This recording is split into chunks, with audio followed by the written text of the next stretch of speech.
He is Charleston County Sheriff, and he is the Chief Deputy of Charleston County.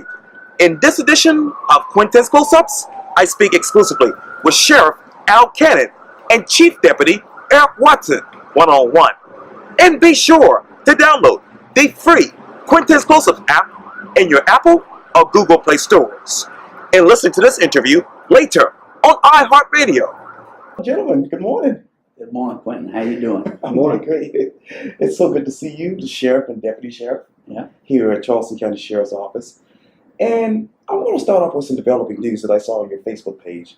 You said this on January 27th. You said this, quote, "We need your help solving the December 27th homicide of Aubrey Sanders. Just 2 days after Christmas, Sanders was in the front yard of his home at 1219 Ashley Hall Road in West Ashley, where two assailants opened fire.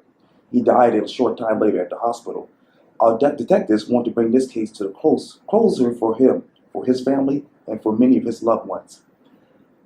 Where are you guys emotional with this? Because I know you have a lot of cases you deal with all the time. Well, we do, but this is an example of how we're increasingly using social media to help get the word out, and a realization that the people in the community oftentimes can help us tremendously in solving some of these cases. So increasingly, you're going to see us reach out for more participation from and information from citizens.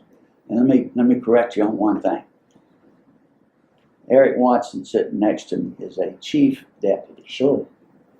I'm just a deputy sheriff. He's the chief deputy, and he's in charge of operations. And he is the practical equivalent of the old county police chief. Except that he's got far more resources available to him than any Charleston County police chief ever had. That's right. You remember we used to have a county police chief. Absolutely. 1990, voters voted to abolish it and put it back on the sheriff. And I became responsible for doing that on January 1st, 1991. Okay. I was like probably 6 years old. Yeah, 6 years old. Yeah. But Chief Deputy, how is the family doing right now in your mind? Well, I not directly know the family, but I'm familiar with the family in the history here in Charleston. And just like any homicide, we take it personal. It's always our intent to go out there and solve as much homicides or cases, violent crimes as we can. And our personal connection with social media, without the community involvement, interacting with law enforcement, it becomes very difficult for us to solve cases. And this is one of those cases that we need the community to get involved, and someone knows what happened out there that night. So we want to reassure the family that we are working tirelessly, 24/7, trying to track down leads. In fact, we just had a briefing on that case yesterday with our detectives. So we have some strong leads, some strong evidence, but we still need that critical piece of evidence that's lingered out there in the community. And someone knows what happened. And if someone's watching this particular interview right now, how would they help as far as solving this case in your mind? By reaching out to us. Those small information that they may think that's not relevant to the case, it's probably that missing piece that we're lacking. Call us. Call Crime's Office, 554-1111. Yes, indeed. Let me get back to the Charleston County Sheriff's Office here. Obviously, you're the Sheriff and Chief Deputy, obviously.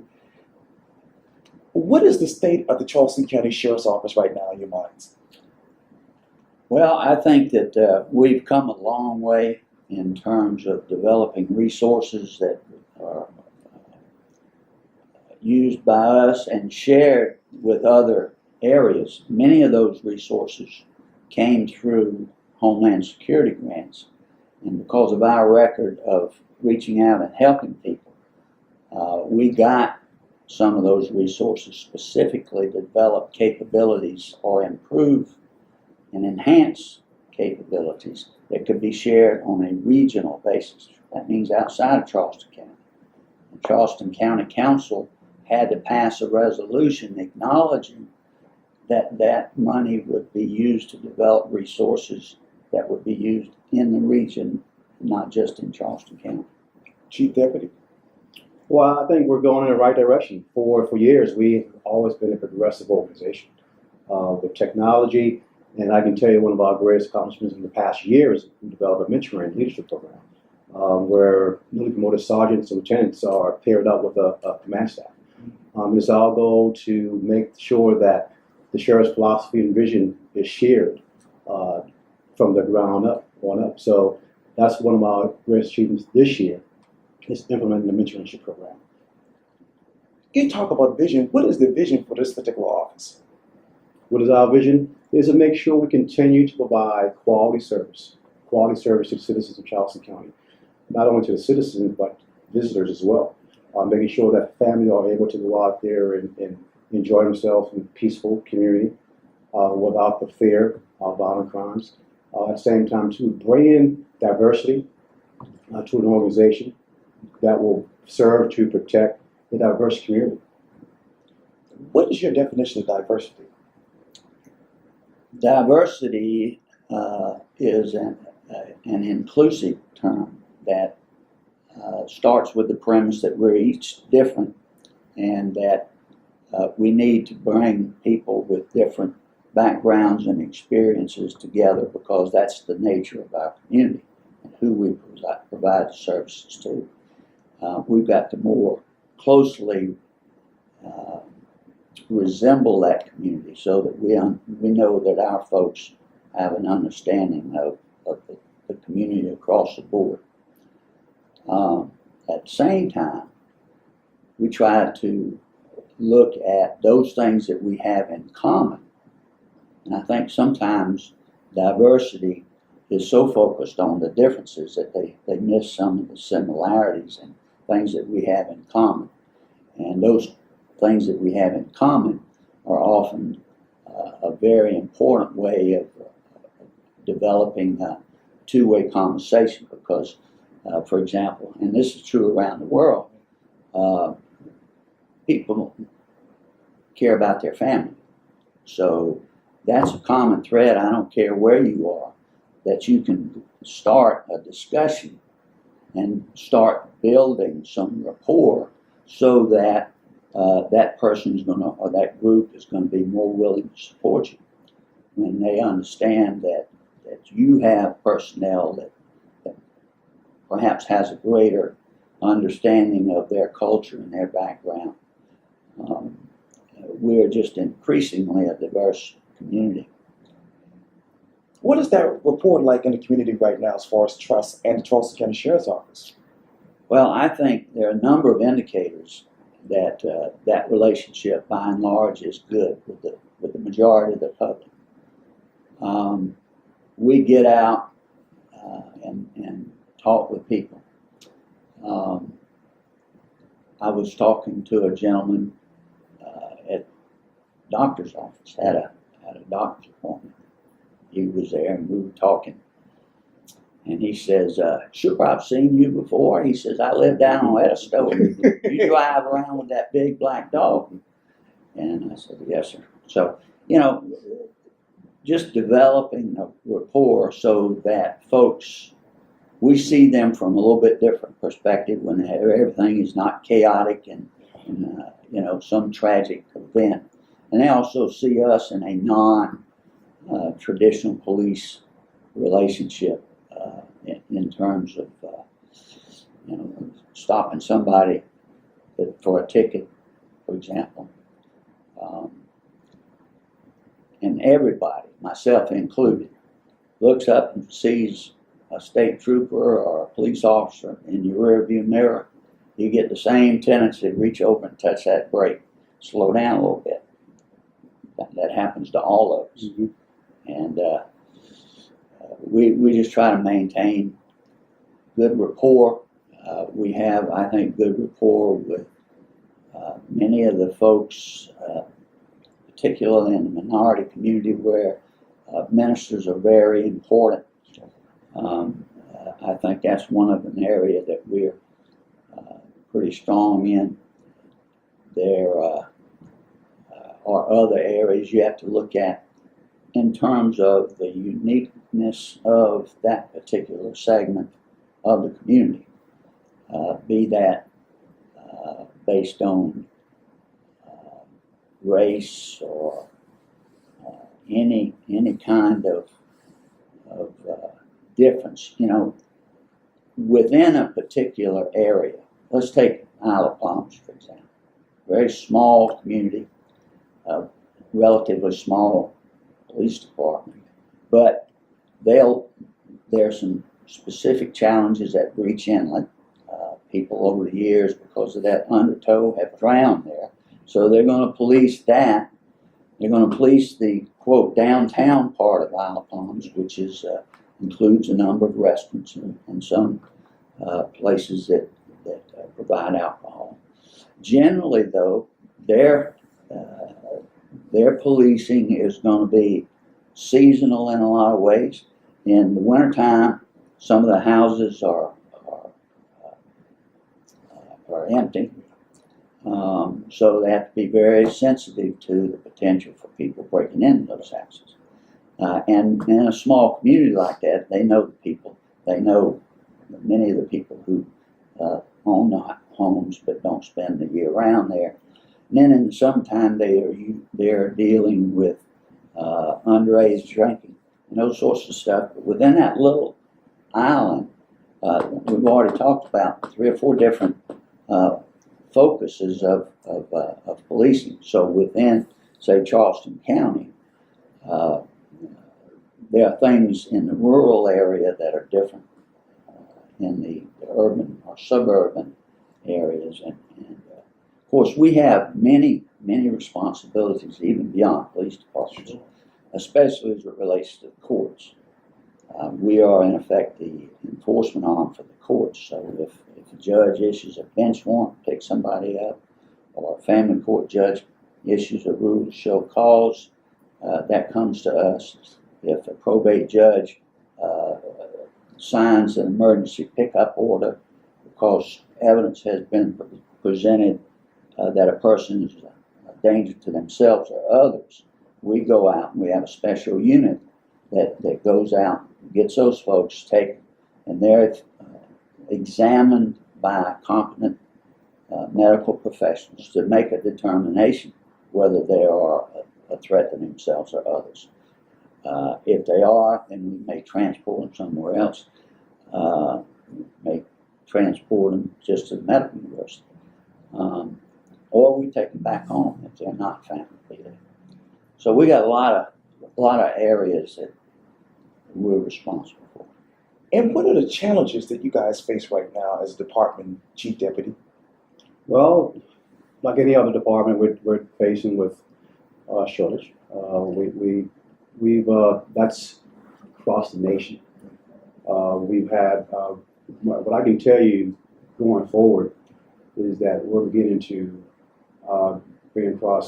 hire new employees that this first year or first generation of law enforcement professionals who has never even considered over the past couple of years. But recently, you would think that, given the bad taste in, the community amount as far as law enforcement, you would have not that many folks applying for jobs for us. But now, we're getting to get a younger generation, we're getting to get a line of women deputies who's applied for us, they include minorities. So that's going forward, that's one of the biggest things that we're looking at. And it's kind of good because we can shape them, we can mold them into our vision, our shared vision, as a law enforcement organization and as a community as a whole. So I think that's one of our biggest challenges, is to make sure that we are training them the right way to police in the 21st century. And of course, a big part of that challenge is specific to this community is we have a good economy with good jobs that we have to compete with. And somebody's trying to decide whether to go to work at the jail or one of the automobile manufacturers or the aircraft manufacturer. They're looking at a lot more money oftentimes and better plans all the way around in terms of the pay and other benefits that come. So it's a real challenge when kids don't grow up wanting to work in a detention center. And so we've got to attract people. And many people in the past have been looking for a job. When you come to work at the detention center, and they find that the nature of the work actually is very interesting, and that they develop relationships with other staff members that are just like, and with the road deputies as well, that they develop a relationship that is unique. You don't find very often in life the kind of relationships that are developed between firefighters, military, or police officers, or EMTs at EMS. The nature of the work in each of those instances, I think, has an impact on building a closer working relationship amongst people that they don't find in most work. And obviously, you just closed up the last quarter of 2018. What can we expect from the Charleston County Sheriff's Office next? Well, one of the things that we're always challenged with is to provide the appropriate training and to retrain folks in some areas, because some of the skills they develop are sort of perishable, and if they don't practice those, then they lose them. But crisis intervention training is one. And interacting with folks that maybe have some mental crisis going on in their lives, learning more to de-escalate incidents, and making sure that you don't add to the chaos by not handling something, taking those things into consideration. I can take you, community policing going forward into 2019. It has evolved over the years in law enforcement. We rely more on social media to interact with the community, to make us appear more human. We're engaging community more personally. We're attending more town halls. We're developing or helping them develop more crime watch zones. So we're in the schools a whole lot more. In fact, we just got assigned 9 additional SROs to schools in Charleston County. So that helps build the trust between us and law enforcement, particularly our youth. You can view us on social media, and you can see the pictures that our deputies are taking it. They're taking pride in what they do. They're going out there interacting with the kids. We just had Deputy Costanzo just helped build a bookshelf for a school in Sullivan Valley. And so those are the small things that we're doing means a lot for the community, and it's a bridge between us and the citizens when it comes to trust. So community police will always lead the way in policing. That's so great to hear. You want to say something else? Well, I was one of the first community relations officers in Charleston County. Yeah, 1974 at North Charleston. The chief appointed me police community relations officer, and I still have friends that I made way back then. Right. Yeah. This is, in a lot of ways, it's a big community, and it's also increasingly, we find folks that have moved here from other places, and but it's a small community in a lot of ways, and folks that I've known for years, I bump into. Hollywood Megan is a good example we were talking about before. I'm fully supportive of his efforts to get back in that firehouse where he has taught and coached so many young people in boxing and to keep them off the streets and give them some vision for their future. And he's a great ally in terms of trying to keep people out of trouble. But you meet people, and that relationship lasts a long time. That's so great to hear. Yeah. You're right about that. Well, Charleston County Sheriff Al Cannon and Chief Deputy Eric Watson, thank you so much for your time. I really, really appreciate this. Sir. Thank you. Yeah. Quintin, always good to see you. Likewise. I think you do a great service, and you fill a unique gap in terms of information that the public has about different people that they would love to know more about. Right. You do a great job. Oh, thank you so much. I really, really appreciate it. Yeah. Yeah, thank you.